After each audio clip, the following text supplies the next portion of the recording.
What's going on, babe? Hey, babe, how was your day? It was actually pretty productive. Happy to be home. Good. You know, we got a game today. Honey, a little rough around the edges. I'm saying, I've been working all night, taking care of business, getting to the. You know what? I don't even want to talk about it. I got you. I'm not trying to be out here looking like a dusty, and that's why I'm excited to have T. Chanley as a sponsor of today's video. They help me start and maintain my skincare routine by making the entire process uncomplicated.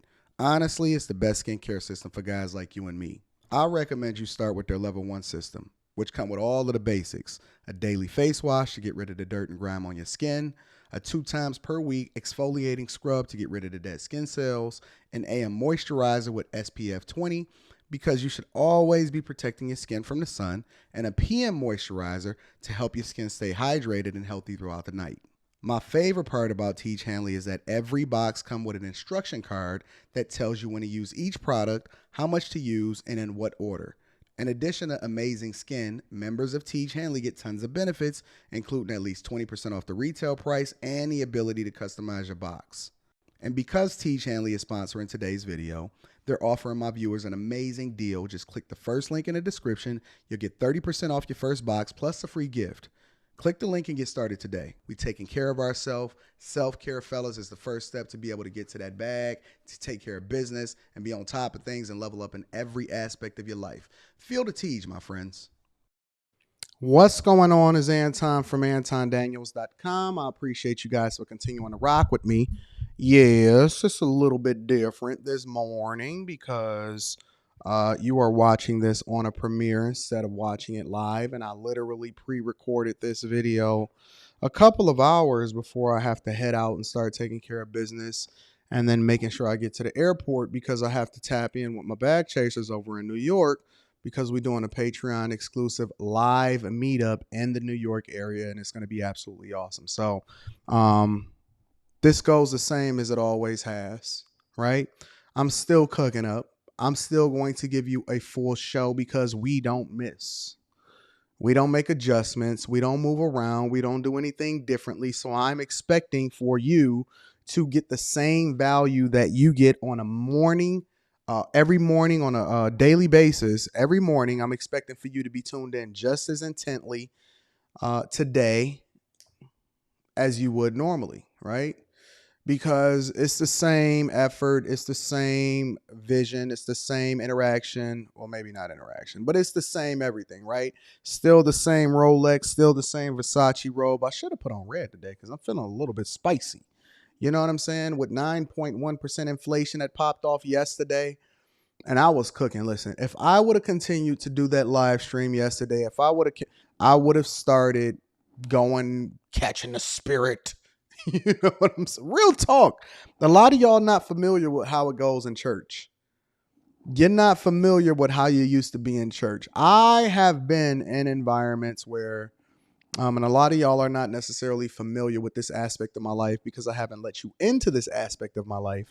But a lot of y'all know that I'm a church dude, but you don't really know to the extent that I've been participating in church, right? And I'm breaking it down based off of the show that y'all seen yesterday. So if you didn't see yesterday's show, where we talked about, 9.1% inflation, jobs, the Fed, how you're supposed to move with money, breaking down stocks, it was a interesting show, right?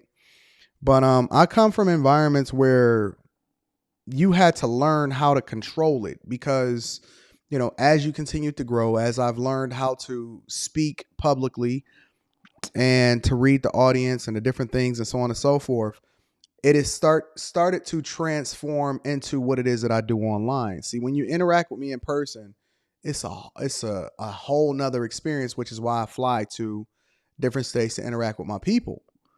But, when we doing this online, now you're starting to see a little bit more of me come out online, and that was what happened yesterday. And I'd have to cut it off. I got to kind of cut it off because I can really, really start to deep dive, and I can start to let what we like to call the spirit take over, and then it just can become something completely different. So I had to cut it off because I felt myself going into that space, And that's not something that's for everybody. It's not for everybody. But anyways, let's get a little bit of the housekeeping out of the way. We're going to really get into this show. The cadence of the show, we're going to get the housekeeping out of the way. I want to deep dive into a little bit more into why inflation and why a recession is coming and what are the leading indicators and the things that I personally look for in order to make that decision. And I'm not just saying that a recession is coming because I think that a recession is coming. I'm not just saying that you're in a recession already because this is what I think. I'm saying it because this is something that I'm paying attention to, and there's some lead indicators as to why we're in this space, right? So let's go ahead and get the housekeeping out of the way. Shout out to Teach Hanley, 30% off your first order plus a free gift. That link is in the description. Get your Teach Hanley uncomplicated skincare for men. It is awesome. If you're a woman, then you need to check it out from buying it for your husband or your sons or whatever. But make sure you tap into Teach Hanley, longtime sponsor of the show. Thank you, Teach Hanley, for continuing to hold us down. Love you, appreciate you. Thank you for rocking out with us, right? In addition to that, make sure you follow me on Instagram, Facebook, and then also Twitter. I'm thinking about keeping Twitter. I don't know. Twitter and TikTok. Continuing to have the conversation on all of these different platforms, and everything is awesome across the board. But more importantly, we're doing awesome things in the Patreon, right? And again, I'm catching a flight today because I want to make sure that I get there early enough. Me, Q, Rita, whole nother conversation. I want to get there early enough to be able to mine out different locations, alternate locations and things, making sure that it's perfect for the amount of people that's going to show up to the Patreon exclusive meetup, right? Because we are a tribe in real life. That's my family in real life. And we're doing build the business. I fly different places. I put up my own money to ensure that people are successful and they're able to get the insight and information that they can't get anywhere else. Can't get it in an online course. Cannot get it in a university and school. They don't teach it. They don't teach you real life insight and information. You can go to all of the econ classes that you want to. You can go to all of the business and MBA classes that you want to. You're going to come out with a minimal, just a small little tidge of information that does not allow for you to really, really grow and understand things from a business perspective. Nobody is telling you that you have to open up a business, but I want to give you the insight into what it takes to do so you can make better decisions. I don't want you to go out there and fail on your own dime. If you're going to fail on my dime, so you failing in a controlled environment. We do mastermind sessions, build a business. We do meetups. We do all of these different things that would allow for you to really grow and become a better version of yourself. So make sure you tap into the Patreon. Link is in the description as well as pinned to the top of the chat. And we're doing some phenomenal things in there. 2 tiers is sold out. It's only 1 left. It's only 3 tiers. 2 tiers is sold out. It's only 1 left. And when you sign up for that tier, it unlocks everything. Everything. You will sit there and you will spend $200+ on some Jordans, but you won't actually spend $15 to invest in yourself and unlock millions of dollars worth of information. And then you're going to come back to me running in the Victim Olympics talking about how rich people they keeping all of the information for themselves and ain't nobody ever coming back and pouring into us. Well, there's a barrier to entry to keep all of the dusties out. And if you want to rock out with us, this is what it takes. Real talk. All right, enough of that. I want to go ahead and get into the show. I wanted to do the Stefan 6.1 million video yesterday, but I got caught up. You know what I'm saying? I got caught up. So today, I want to get into the normal procession of things in which I want to react to that last. But before I do that, I want to have a money talk. I want to talk about some leading indicators as to why things are the way that they are and what you should start paying attention to and how you can make adjustments so that you can then be in a position to take advantage of what's going on in the economy and not just trying to survive. All right. So let me share an article with you guys really quickly. And this article specifically highlights and details about car repos, something that we all know and love. Listen, if there's anything that people love and you can really see what it is that they put their money to, especially for black people, it's their cars. Black people love their cars. Here in Detroit, the most prevalent cars are the Hellcats, the Chargers, the Challengers. Maybe you can go and get you a Durango. And then obviously we got the Escalades, we got the Cadillacs, we got the Lincolns, we got all of that, right? But a leading indicator as to what's going on in the industry today is car repossessions. And we've seen this play out time and time again right before a recession was about to hit, specifically in 2008. People cannot afford their cars. However, inflation is making it more expensive to own said cars. And so how does that make sense, right? We're looking at all of this information. We're looking at the jobs data, which is saying that unemployment is at a historical low. 3.6%, 372,000 jobs that was added last month. Fed is about to raise rates so that they can continue to fight inflation. One of the leading indicators of inflation is rent and how much are people paying for their cars and car notes. We're going to break it down today. We're going to break it all the way down so that you truly understand how it is that you need to be looking at things and what's the key indicators so that in the future you can plan to take advantage of what everybody else is doing also, right? How does this make sense? Jobs is low, but it's not enough jobs. Layoffs is coming, but everybody's still spending money. Inflation is high and people are still buying cars, but they're complaining that they can't go to the grocery store and be able to buy a piece of chicken because it's almost double the price it was last year. Make it make sense for me. Okay, all right, so let's dive into it. Car repossessions are on the rise. This is like an oxymoron. Car repossessions are on the rise, but the average price is hitting $47,000 a year.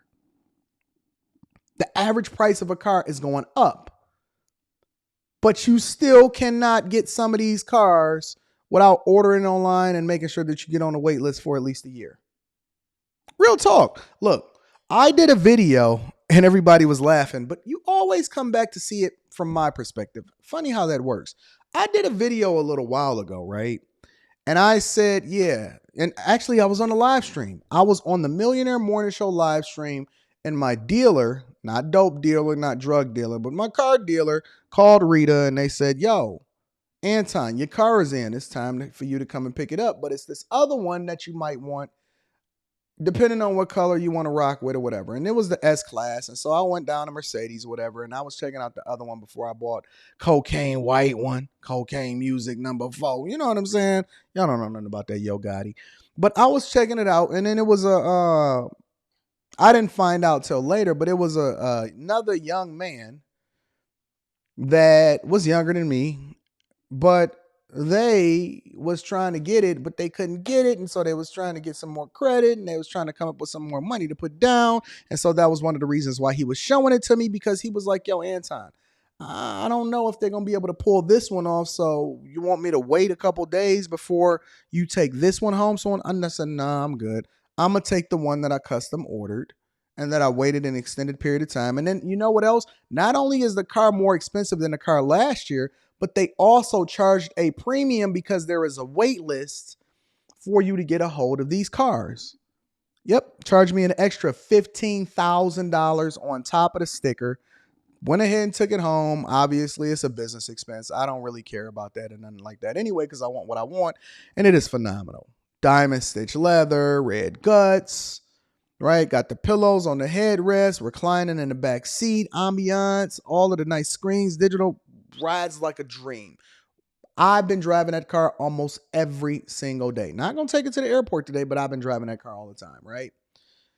But I was thinking to myself, why is it such a wait list if everybody is having problems and the money ain't what it need to be and people are moving a little bit differently? How are we make it make sense for me, Freaky Jason? So let's break it down, right? Car repossessions are on a rise. Average price hits $47,000. Borrowers of all stripes are defaulting, with some monthly payments over $1,000 a month. You know, a little while ago, you were able to buy a house with a monthly payment for less than $1,000 a month. And now people are driving their houses. Their car is worth more than their house. Now, how does that make sense? Let's deep dive into it, all right? Repo Man Derek, that's Repo Man Derek right there. He moving, he's shaking, and they get in the bag. I actually made a call. I'll get into that in a minute. Don't worry about it. It says hard to read automotive news without hearing stories on rising car prices and gouging dealers. I just talked about that. That's one side of the story. And while it's important, there's a whole nother thing happening on the financial side of the market, and that has experts worried. I'm going to break down why they're worried. Vehicle repossessions are on the rise, Barron's reports, meaning that many people who bought cars within the past 2 years are running out of ways to pay for them, man. According to Kelley Blue Book, the average price of a new vehicle rose 13.5% year over year to $47,000 in May. Combined with record high monthly payments, it's easy to start piecing together the story. Edmunds data showed that a whopping 12.7% of new car buyers are on the hook of payments of $1,000 or more a month. Can you imagine that more than a tenth, more than a 12% of the population are paying car notes of over $1,000 a month? And people are think about it, Joe. Let's say you make $120,000 a year, which would mean that, let's back up. Let's just use a clean number. $100,000 a year. I'm going to do my mental math and I'm going to break it down for the C students, okay? $100,000 a year, right? And you're moving along and you're doing your thing, which means that after taxes, you're going to be paying about, or you're going to get about $67,000 a year, right? $12,000 of that go to your car note. You're only left with what, $55,000? And that's to feed yourself. Your rent might be, let's just say your rent is $1,500 a month, which is the equivalent of $18,000 a year. Now you're in the 30s already. What are you left with? $37,000 for the rest of the year? And you got to feed yourself. You got to put gas. You're not even talking about insurance. Because when we talk about the cars, we're not just talking about the payment, right?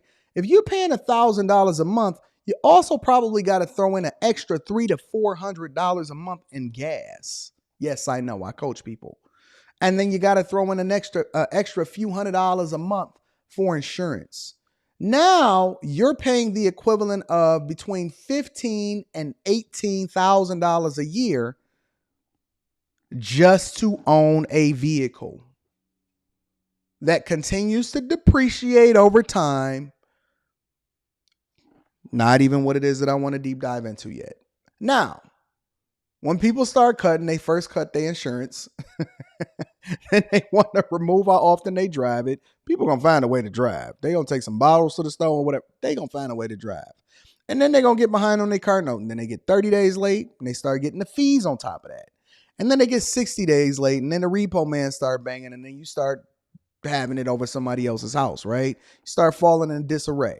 Because now you're worried about your credit. And so you're struggling, but you're definitely trying to make sure that you pay this thing off because you don't want to ruin your credit, which then puts you in a position to where you're letting other things and other parts of your life suffer, such as your inability to really fund your retirement, stack your bread, make your investments, because you're working to drive.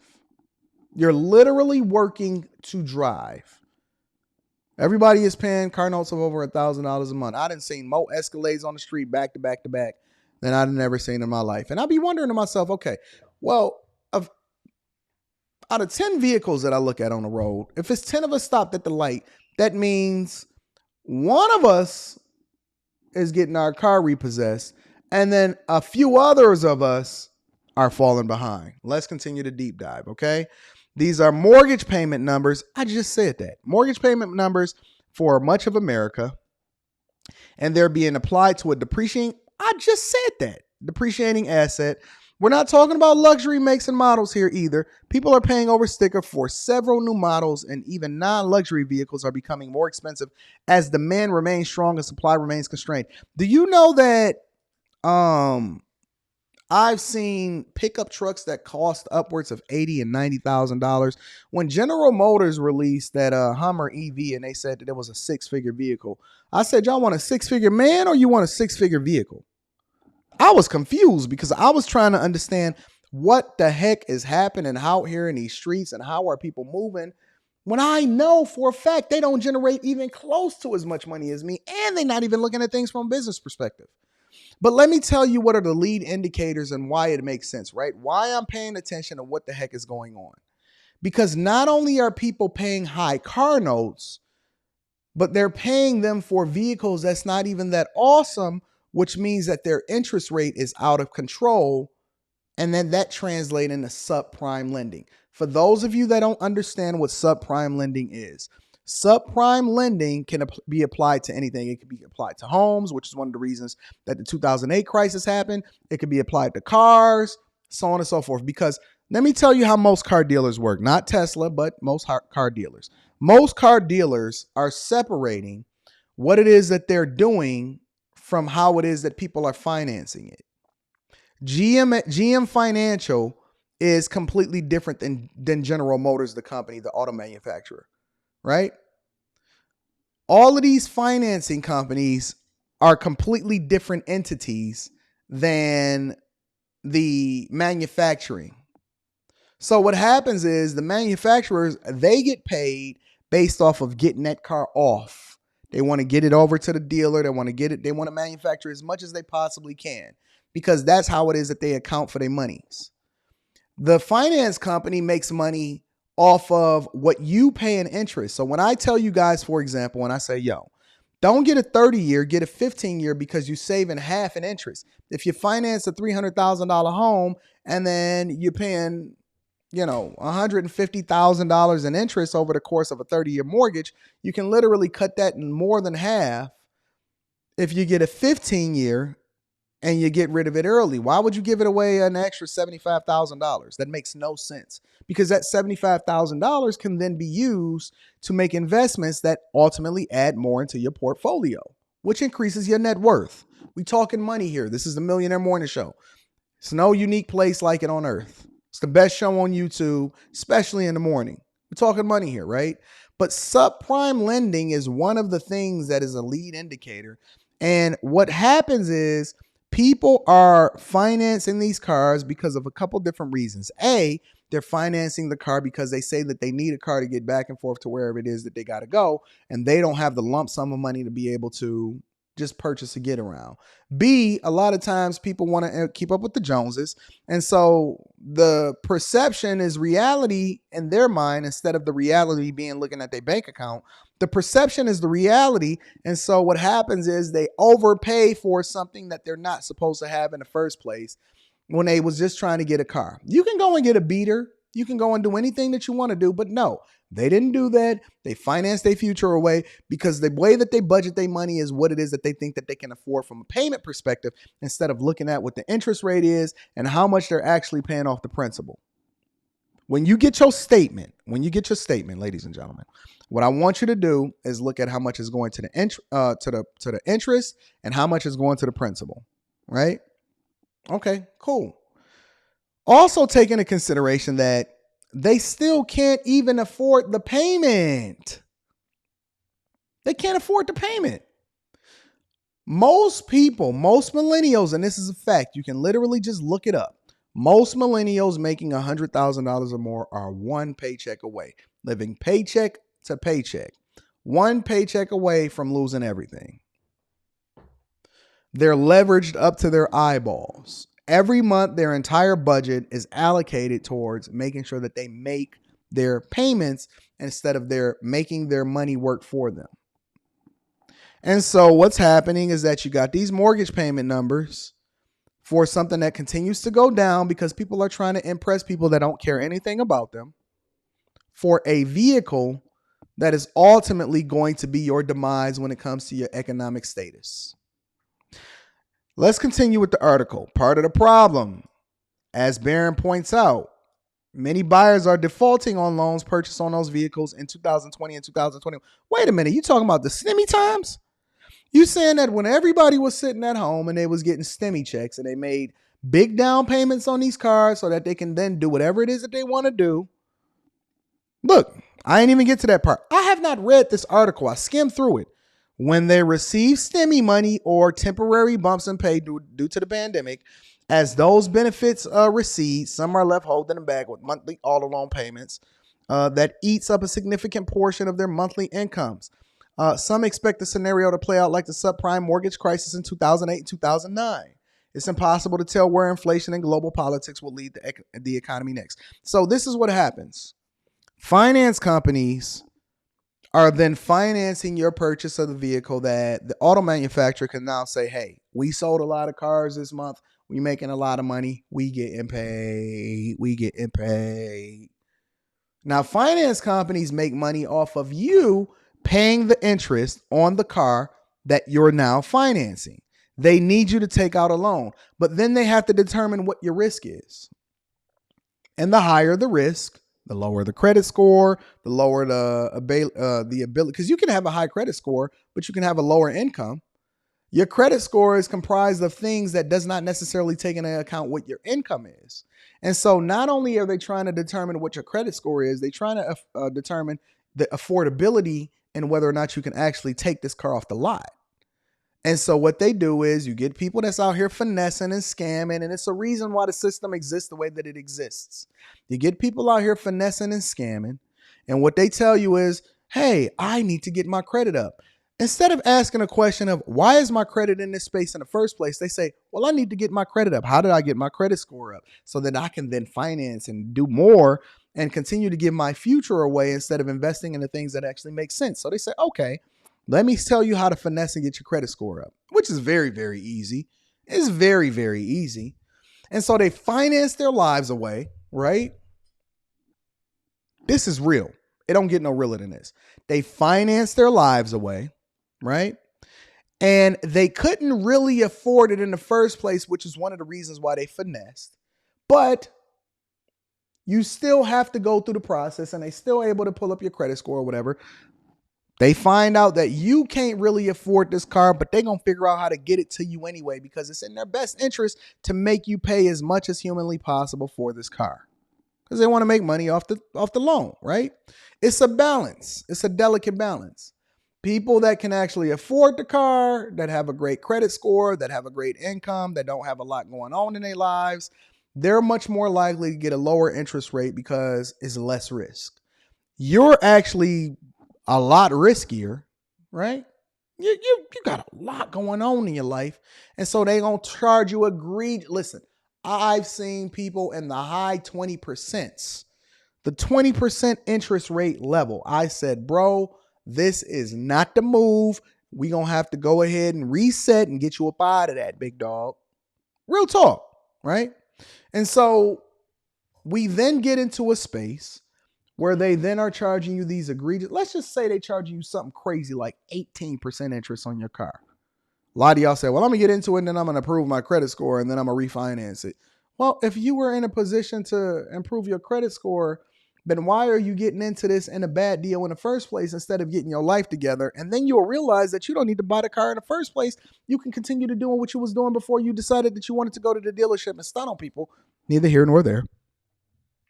But they finance you. You can't make the payments. You give a whole lot away in interest. They take the car back, they resell it, and then they charge you for what it is that you owe, and so they double dip on you. They get that bag.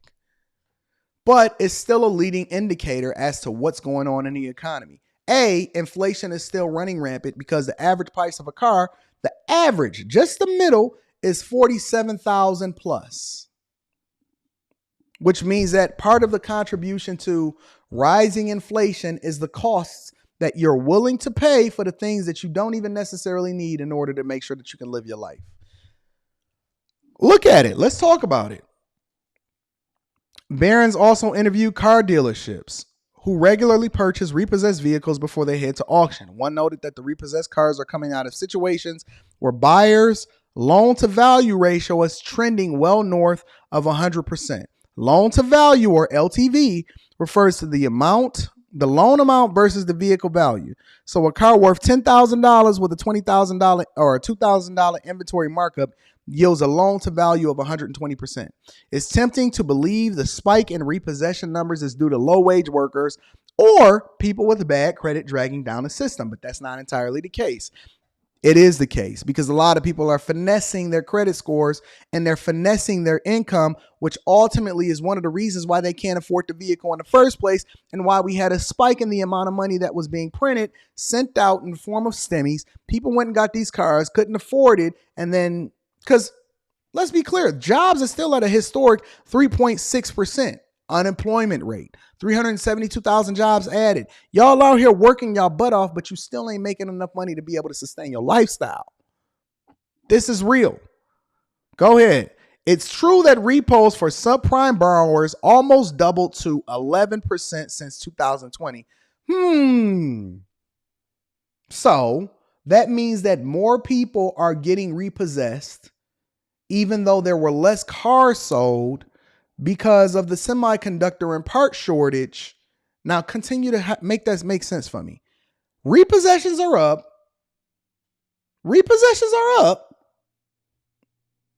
Subprime lending is up. More people are buying cars that they can't necessarily afford. And prices are up. And defaults are up. But repos on prime borrowers, people with solid credit, also doubled in the same period. See, there's some context in there that a lot of these reports miss. It's some finessing going on. Listen, information is prevalent. There's no shortage of ways for you to be able to find out how it is that you can increase your credit score to buy something that you necessarily can't afford. It's a lot of finessing. That's the point. Prime borrowers, people with solid credit. So help me to understand this. If you have great credit, is that a leading indicator of your ability to actually be successful when it comes to money? Or do you just have great credit? The market was also trending negatively before the pandemic began, so buyers who were already in a jam may have had temporary respite from repos due to the early rollout of pandemic stimulus. So they were saying that, it's people that was probably already getting repossessed prior to this whole thing even starting to come to fruition right now. It was people that was already about to get thrown out of their house way before the rent moratorium and everything that was going on and the pause in student loans. You ain't even got to pay student loans right now when you still getting your cars repossessed. Now make that make sense for me. How does that align? How does that make sense? Somebody give me the game. I'm curious. No worries, I'll wait. How does that make sense? Right? So I called and I had a conversation. Let's break it down. I called and I had a conversation with a good friend of mine who owns a towing business that does repossessions, right?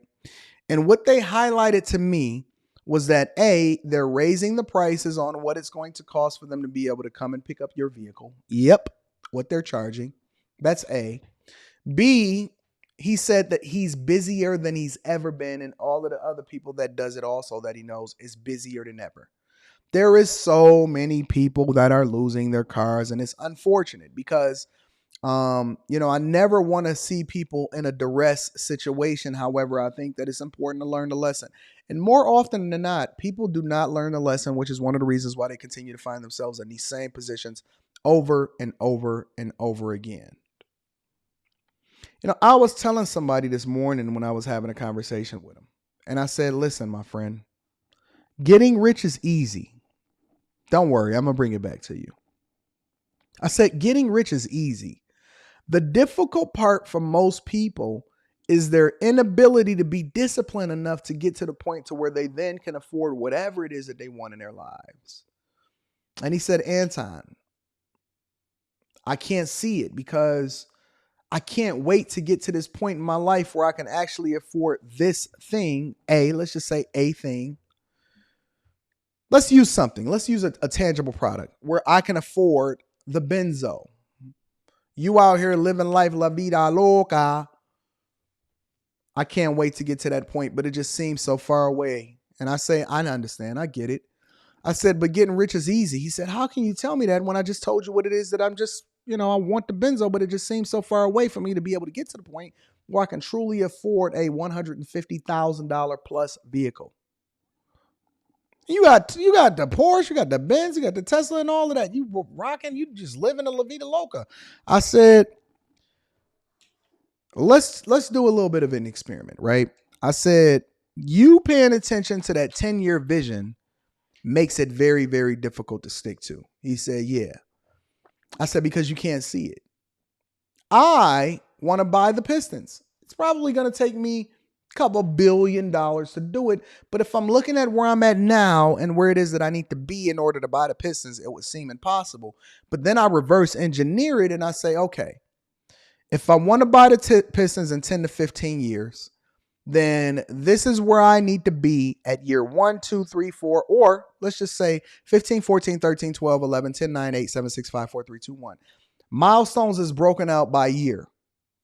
Then they're broken out by month within that first year. And then it's broken down all the way down to exactly what it is that I need to do on a day-to-day basis in order to make sure that I'm successful in this thing. Meaning, the only thing that I have to do is be successful today. Stay away from these hoes. Don't let them finesse you out of a bag, Anton. Keep your dick in your pants. Make sure you don't make any dumb purchases that's not going to align from a business perspective. And when I say dumb purchases for me, I'm saying that investing in companies or things that's not going in the direction that I'm going in, or I do not fundamentally understand. I am not going to buy a meme stock, for example, because the fundamentals of that business is stupid. If I'm looking to get rich quick, I'm going to find myself in a bad situation. The only thing that I have to do is stick with the plan. And when things continue to show themselves as available for me to take advantage of, be prepared to do so and pounce on it. Be consistent today. And then one day turns into 2, and then 2 day turns into 4, and then you get the point. And then by the time you see it, I've been successful for an entire month. And then for an entire year. And I'm going to just tell you, 10 years goes by fast. And so now I'm making the strategic investments to compound what it is that I need to do in order to be successful. I'm making smart decisions. I'm getting in the room with the right people. My net worth is continuing to go up. My network is continuing to expand. All of the people that give me opportunities and present me with these things that I'm doing, whether it be in corporate America or from a business perspective, all of it is at my calling, my beck. People make sure that they tap into me when a deal come in. I'm the first person that they think about because I've been putting in the work. I've been being consistent, right? It's not just from a financial perspective. It's also from an opportunity perspective. I do what I'm supposed to do every single day. The only thing I need to do is be successful right here, right now. Don't look at the 10-year, create the 10-year, break down the milestones, and then look at what it is that you need to be doing today. All you got to do is be successful today, which will ultimately lead to the compounding of greatness that you put together on a daily basis. And then next thing you know, you're able to buy the Pistons. It's the way that people get rich every single day. They stick with something long enough to actually make it work for them. It's not that they got some get rich quick scheme. It's not that most of these millionaires have become millionaires as a result of doing something that's extra phenomenal and that they overly smart and that they much smarter than you. No, the billionaires may be a little bit smarter than you, but the millionaires, most of them are not smarter than you. They just a little bit more focused and they have a lot more discipline and they're more consistent over a longer period of time, which yields them better results. It's not something crazy that you need to do in order to get to that level. All you have to do is do the thing that's in your best interest long enough to actually make it work for you. We all have the same information. We all got the same 24 hours. So I'm going to make sure that I utilize my calendar effectively. When I'm on my phone, I'm not on there looking at porn. I'm looking at my calendar to see what it is that I can do next so I can utilize my 24 hours better than you. I'm blocking off my time. I'm taking care of business. I'm getting to the bag. I'm doing all of the things that actually makes the most sense long term. I pour into people, understanding that my network is my net worth. I get rid of people, understanding that we're growing in 2 different directions. Getting that bag is not complicated. Holding on to that bag and being able to use it effectively is the thing that separates the people that's successful from the people that's not. We just did a whole article on cars and repossessions and how that's a leading indicator and a specific thing that we can look to highlight whether or not we're in a crazy market, inflation, recession is coming, so on and so forth. Most people don't want to go down long enough in order to stay up. And I say, listen, stay down 10 years and then you can be able to do whatever you want to do for the rest of your life. Nope. We got to make sure that we present ourselves a certain type of way. Nope. We got to make sure that we keep up with the Joneses, and all of the Joneses is actually broken. They marketing to you to continue to come up and become more successful. And meanwhile, you falling for the bait and you falling right into the trap. Now, make it make sense for me, y'all. Let's talk about it. Let's talk about it. Let's deep dive into why it makes sense for you to stay down for an extended period of time and not worry about what everybody else is talking about. I lived for free for a long time until it was time. I just really started really spending money. I spent everything I have on assets. And then I let the money that I make from my assets ultimately pay for my lifestyle. And I'm still looking at it from a business perspective, because if I don't spend the money, then the IRS is going to take it. Oh, Anton was sitting reading books while everybody was out partying. Anton was sitting keeping it low when everybody else was trying to stunt for the Joneses. You're going to have to do things differently if you want different. You can't fucking do the same thing that everybody else is doing and expecting different results. That's not how life works, buddy. It's meant for the few. Only a few people are going to get there. Even with me doing this live stream right now, or pre-live stream, even with me doing this live stream right now, when I'm sitting here and I'm talking to you, and stop looking at whether or not I'm talking to the majority of the audience. I'm talking to you specifically. Even with me doing this thing right here, right now, you know what the majority of the people are going to do? They're going to still do the same thing that everybody else do. And then they're going to come to me and they're going to complain and they say, Anton, you're not realistic. And I'm going to say, hey, why are you running in the Victim Olympics? We live in the land of opportunity and the free. And you're going to say, well, the man and the system is set up against me. And I'm going to say, well, what's wrong? How did they set you up? And you're going to say, I'm living with these student loans. And I'm going to say, well, who put a gun to your head and made you sign it in order to do it? And why didn't you just go into something that was a little bit more lucrative and didn't get this basket weaving degree? And then you was over there busting down a chick. And you're going to say, well, because I needed to get my cock wet. And then I'm going to say, well, how is that the system set up against you? And you're going to say, because they put that woman right in front of me in order to make me have a baby by her, and then so on and so forth and blah, blah, blah. And we've heard all of these same stories, and they're going to say, Anton, you don't speak to the majority. And I'm going to say, you're right, because I'm not the majority. I am the minority. I am the top 1%. And I'm trying to get I'm trying to get to the top 0.001%. I don't want to be a part of everybody else. I don't want to be a part of the sheep. I don't want to be a part of the people that's continuing to do the thing that's not in their best interest so they can beg the federal government for help and then Biden can be their daddy. I'm not looking for student loan forgiveness. I've never gotten a STEMI check in my life. I'm not even interested. I don't want to qualify for a STEMI check. I don't want to qualify for the thing that's not going to work for my best interest. I'm not interested. I don't want a STEMI check. Keep it. You can have it. You got it. I don't want a STEMI check. Skip that. Give me my free money. It's not free. You have to be poor as piss and fall into a class that's dying. The middle class. You think you're doing something because they put upper on the front of it because you make $100,000. You can't fucking afford to breathe wrong, bro. Don't miss one day of work. Don't mess up. Don't misstep. Don't even blink wrong, and you losing everything tomorrow. Is that the life that you really want to live? Ask yourself, is that the life that you truly want to give to your children? Is this what you want? Is this what you want your daughter to be subjected to? The perception of success when it's not necessarily the thing that really is what it is that you portraying yourself to be? Is this what you want? You want to be upper middle class? Is that your thing? Upper middle class? I'm going to be real with y'all. And then I'm going to get into this video. $1 million don't even mean nothing no more. It don't even have the same cachet as it used to have. $1 million genuinely does not mean anything anymore. It does not have the same impact as it used to. I could spend $1 million like that. $1 million used to be, yo, I'm set for the rest of my life. I'm a millionaire. It's not even enough to be a millionaire no more.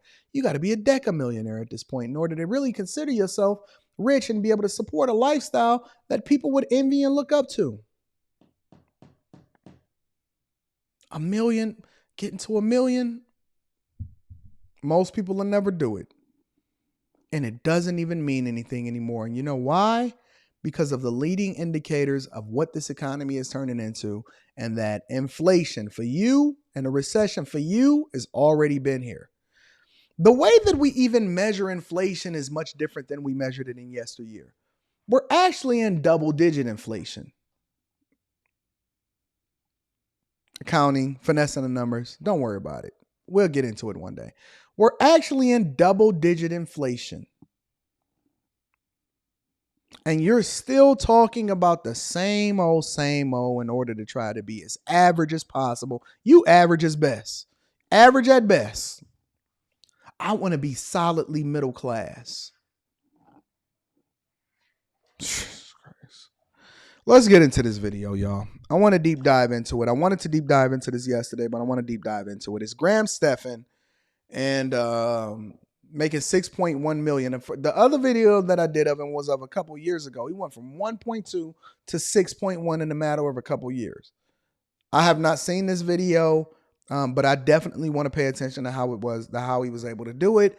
And then maybe we can glean some things from it so that we can make more informed decisions as to how we can get to that point too.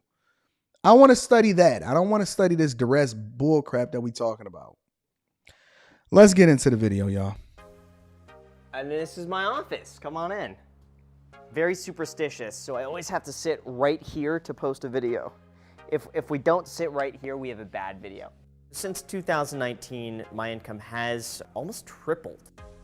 YouTube is very much like the snowball effect, where all the work you put in starts building up that momentum, which builds more momentum, which builds even more momentum.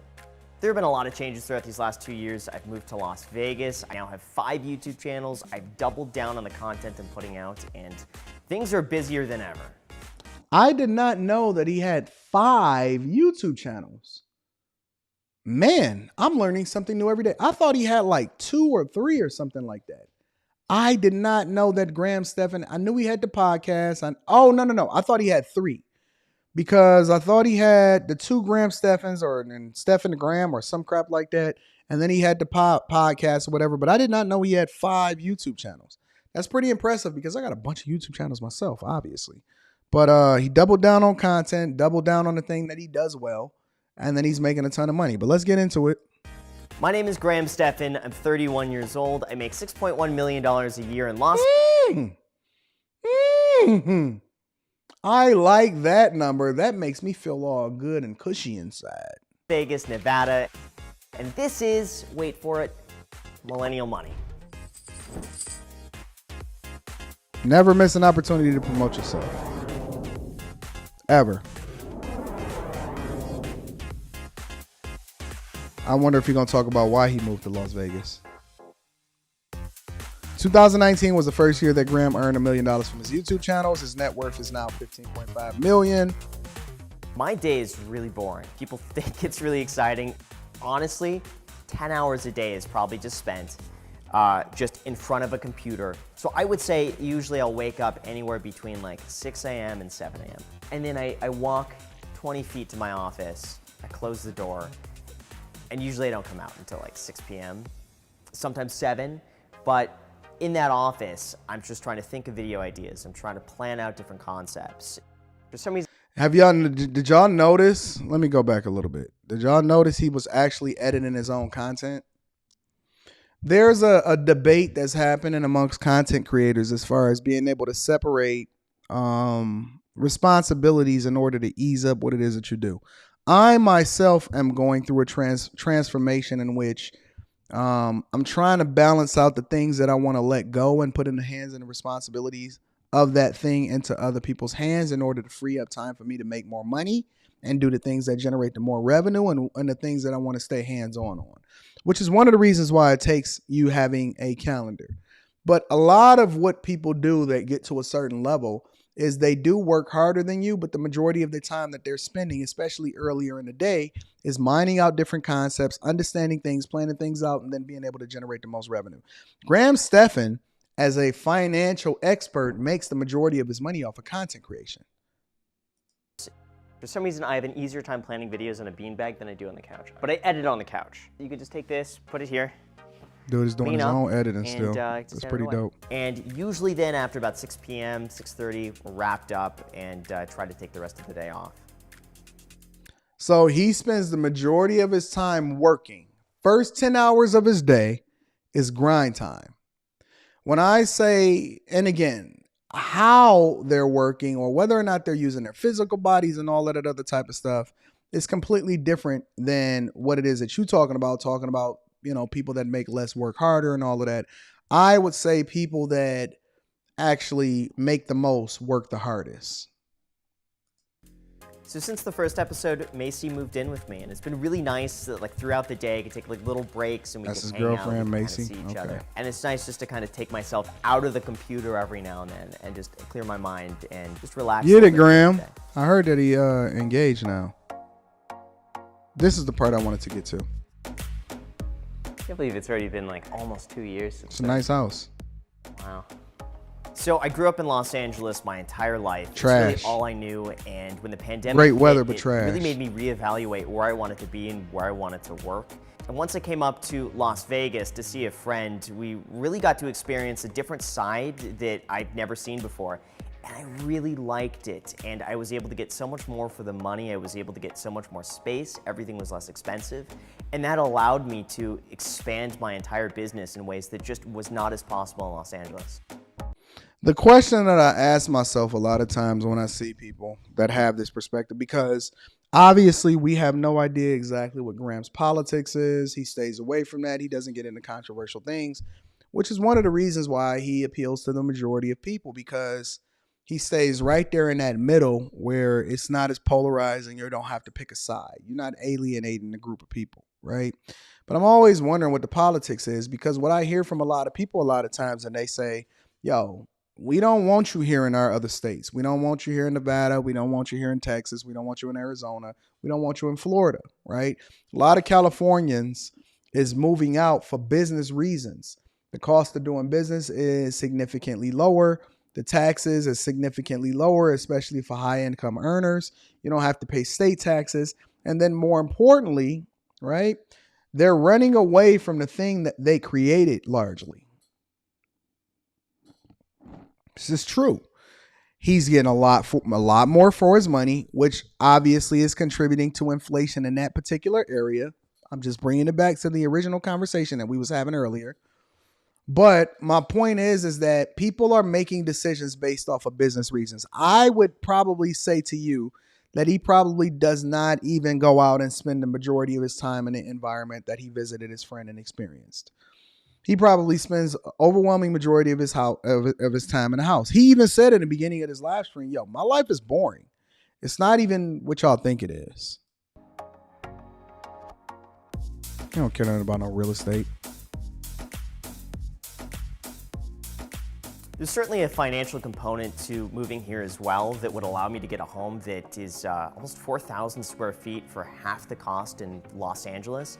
It allows me to have people working from the house all day, that we could collaborate with each other. Yep. That just wasn't as doable in Los Angeles. And there's certainly the state income tax. I would be saving 13.3% living here. And so that has to be factored in, that allows me more money left over that I could reinvest elsewhere. And What did I just say? And not only that, I'm sure he's probably using his house as a deduction because he uses the majority of the house to create content and have people working over there every day. He wake up, he walks over to his office, he does his studio thing, he does all of that other type of stuff, and then he gets to the bag. He's looking at everything from a business perspective. He says he's saving over 13%. Listen, think about it. If you're making $6 million a year and you're saving 13%, What is that? The equivalent of 700,000 plus that you're not giving over into the state of California alone? And that ain't even considering all of the other.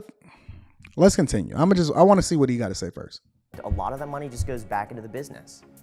This is my set, and I was able to completely. Hold on. Y'all missed it. When he said a lot of the money goes back into the business. That allows me more money left over that I could reinvest elsewhere, and a lot of that money just goes back into the business. Let me tell you what he's really saying. Translation, when he says a lot of the money just goes back into the business. Translation, what he's really telling you is, I'm putting more money back into the business, which increases my net worth. It increases my net worth, and it lowers my tax burden. The more money that you can say that you reinvest back into your business, the less you have to give over into the federal government, because what happens is it lowers your adjusted gross income. Your adjusted gross income is what it is that you, listen. Next time that your people do your taxes and you run over the H&R Block, right? Jackson Hewitt, and you run over into these places and you do the thing that you could probably do yourself online at home, because all you're doing is inserting your W-2 information. What's happening is, if you look at what it is that you're contributing on your taxes, right? And you look at it and you say, okay, well, what does AGI mean, my adjusted gross income? It means how much you made versus how much you lost or had to reinvest. And then what does that number look like? So let's just say, for example, take Graham Stefan, and he would make $6.1 million a year, but he had to reinvest $1 million of it back into the business in order to increase his net worth, buy cameras, buy studio space, all of this other type of stuff. What happens is it lowers his adjusted gross income and the money that he's being taxed from the federal government from 6.1 to 5.1. So now he pays less in taxes. He gives you a better product. He has a thriving business that's continuing to expand and grow. He can pay people to work for him and so on and so forth to do the things that he can't do, or to be able to expand a lot more rapidly.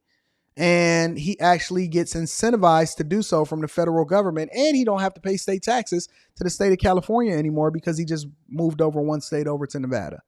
That's looking at things from a business perspective. Okay. This is my set, and I was able to completely duplicate the exact same thing that I had back in LA. So when I'm filming, everything stays the exact same. He got a ring light and some other lights and a camera. It looked like he got one of them monitors where he can read the words that's coming through, like the president, so to speak. Whoa, snaps. He got that Ford GT back there. That's sick. But it's not a really complicated setup. It's pretty dope. And there's really no changes that are made. If it ain't broken, don't fix it. It also really helps too that it seems like a lot of the financial guys on YouTube all live in Las Vegas, and it almost seems to play into the whole frugality thing. I'm about to move to Las Vegas. Actually, I'm gonna move to Florida. Further. And it was something that I've never experienced before, because I've always lived in Los Angeles, so that was the norm. So leaving that and being able to experience something new just gave me a much wider perspective of what else was out there.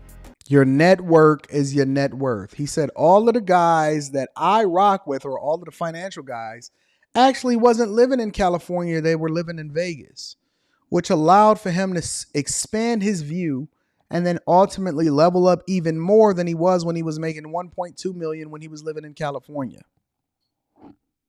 Sometimes you got to walk away from the thing that you're used to in order to get more insight and information, and then be able to grow significantly, whether it's your income, whether it's your personal life, everything. You can grow and evolve based off of a new environment and new information. Ramsey wants to help. Ramsey, what do you think? Oh, yeah, he likes that.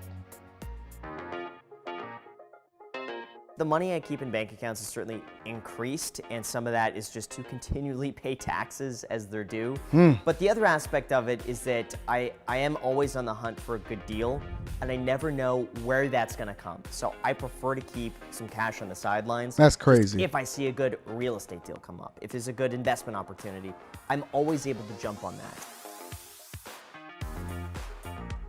He said he saved $400,000 a month. He keeps $2 million in a savings account. That is insane to me.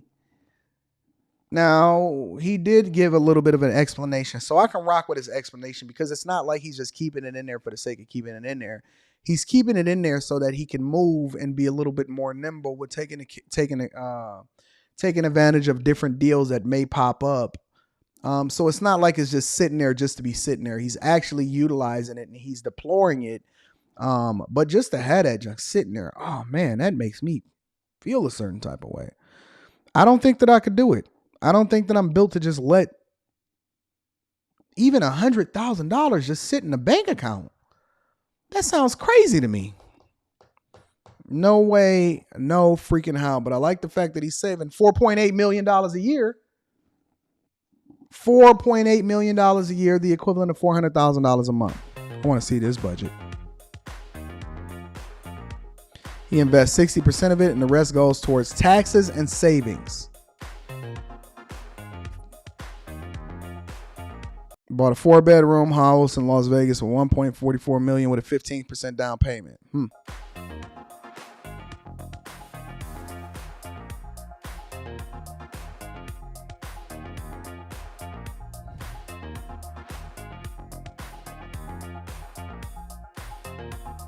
Woo!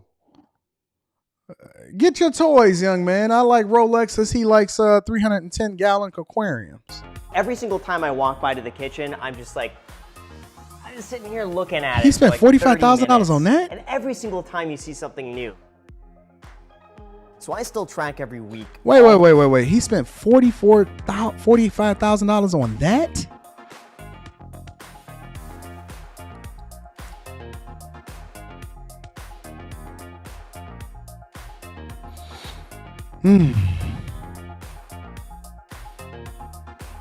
Every single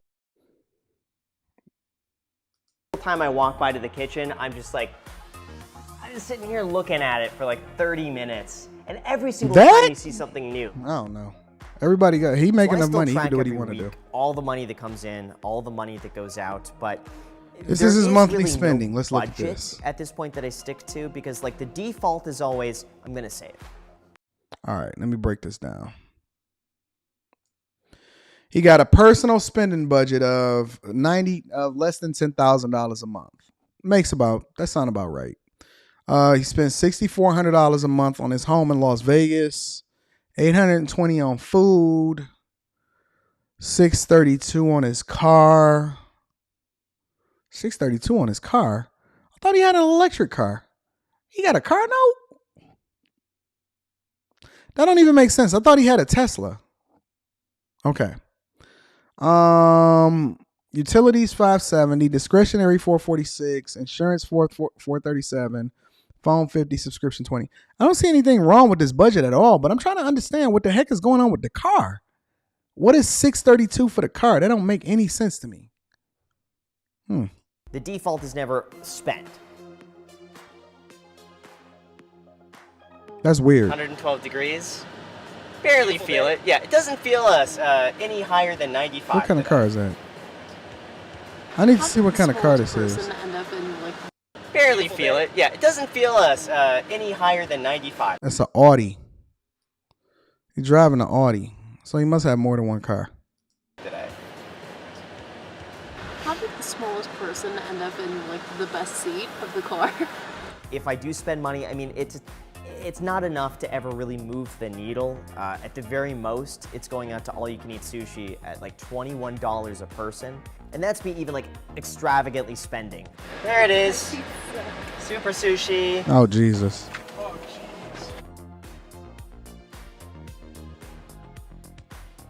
I will get the bankroll.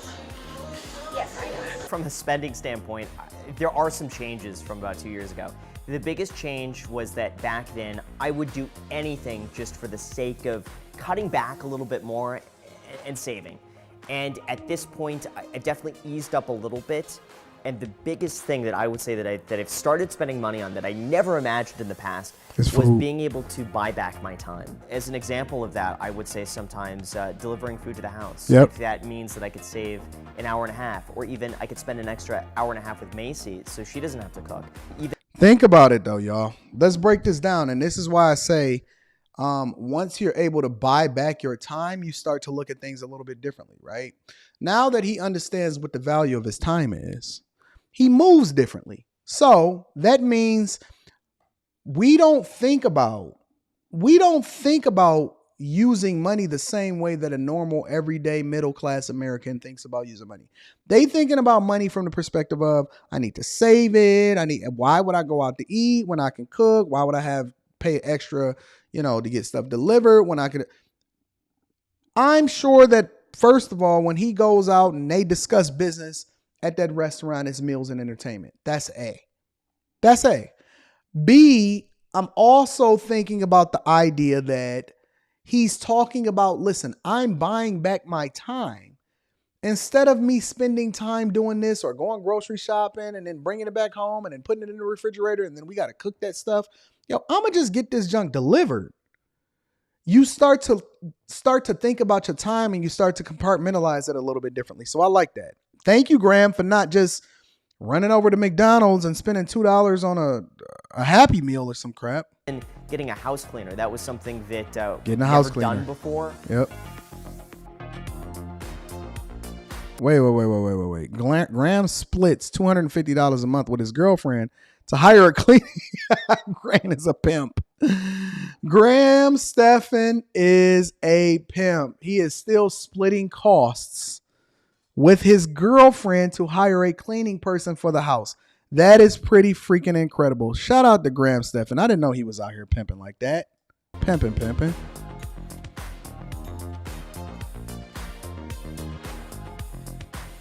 That's a part of the housing costs.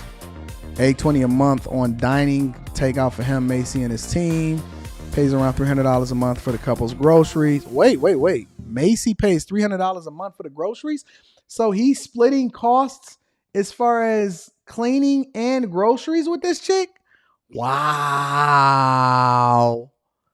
Yo, I think that is probably the more entertaining part of this conversation. Instead of paying attention to what it is that he's making, this chick is this dude is pimping. Graham Stefan is still splitting costs with his girlfriend, now fiance. An hour and a half, or even I could spend an extra hour and a half with Macy, so she doesn't have to cook. Even getting a house cleaner, that was something that I've never done before. Wow. This is pretty impressive, bro. This is pretty incredible.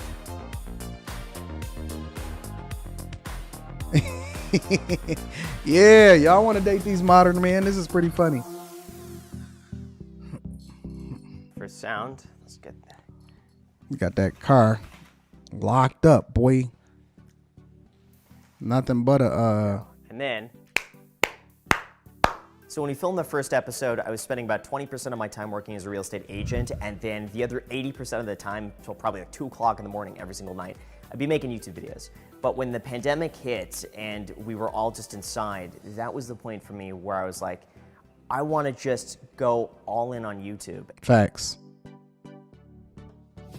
I like that.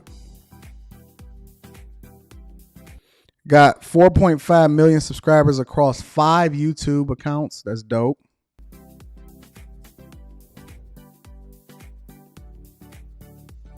YouTube ad, teachable sponsorships, and affiliates. I think the biggest shift for me over the last 2 years was probably more into financial commentary, because it gives me more content to work off of and to add my own thoughts about.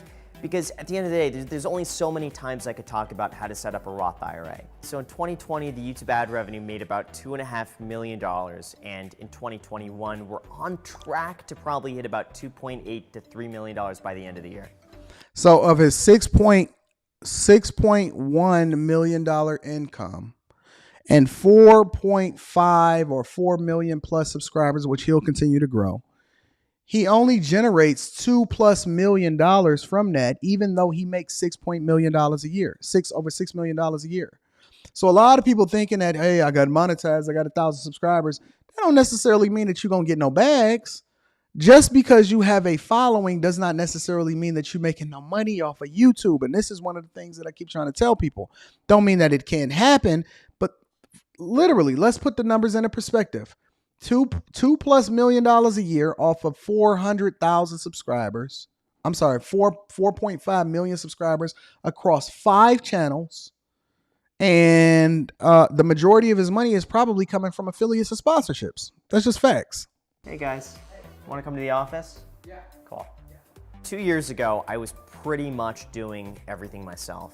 And it got to a point about a year and a half ago where I had no time. I mean, I was going from probably 6 o'clock in the morning to 8, 9 p.m. at night. Yep. As much as I enjoyed it, it was slowly wearing down on me.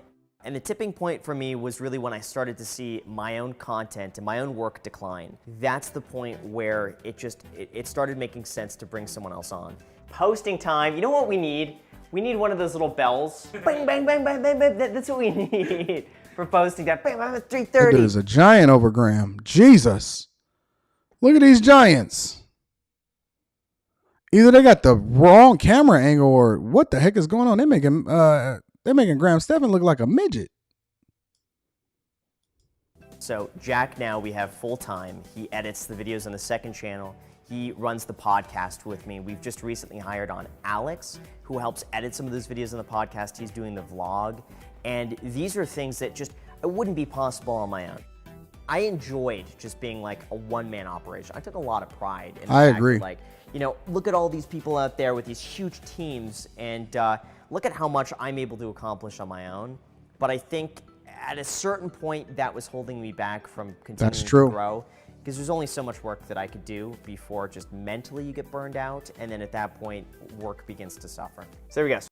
So he made a really good point. And he said that, yo, you have to grow to the point to where you can't even control your own, or you've outgrown your ability to generate and be successful on your own.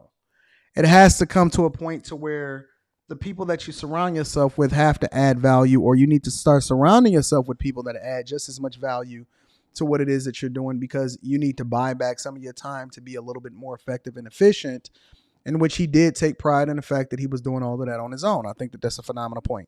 I just got the notification, so I see it posted. 1 dislike already. Somebody's there. It's like, get the notification, dislike. Another thing I do out of superstition is that I always click on the video as soon as it posts, and I'll watch it all the way through just to make sure everything is perfect. And as you can see, I always hit my own like button.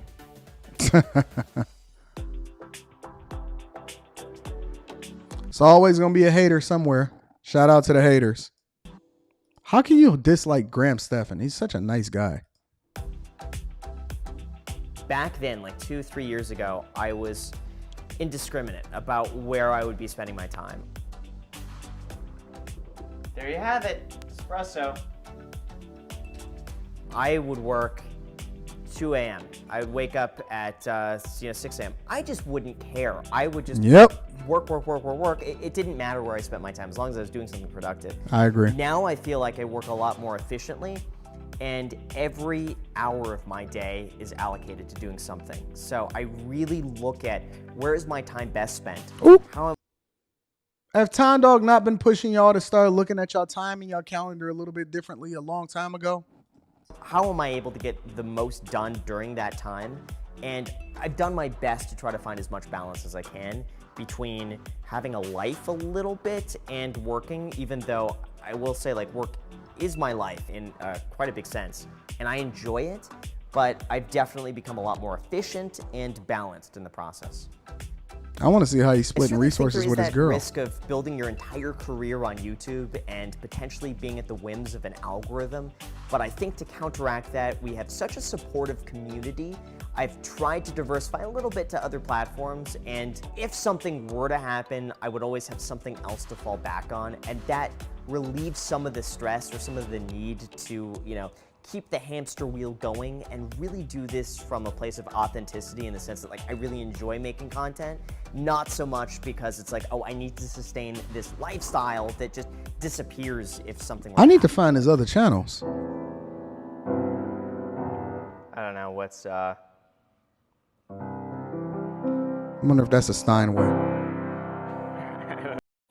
Anyways, I think that was a great video. I'm glad that I watched it. I know you guys were telling me.